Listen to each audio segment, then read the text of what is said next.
Okay, let's start our Alebrijes. This is going to take time and patience, so I need everyone to take a breath and calm down and slow down.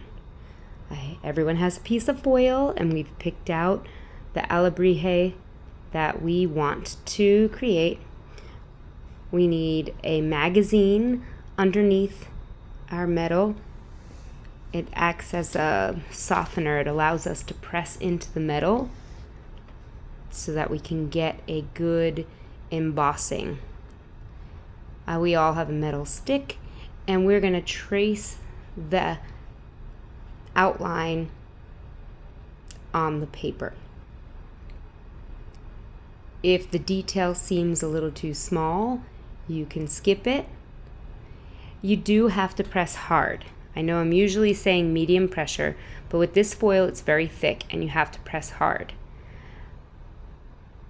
So after I made sure I got all of my lines traced, I took the paper off and I went over all my lines again with the wooden stick to make sure that the embossing lines were deep.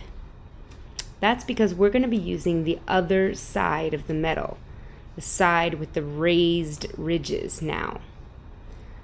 So after you get your raised ridges and I check it and make sure that everything is raised properly, you can start with Sharpies. This is the point where you can have fun and create your own little character. Alebrijes are many different colors, all different parts put together to form one crazy creature.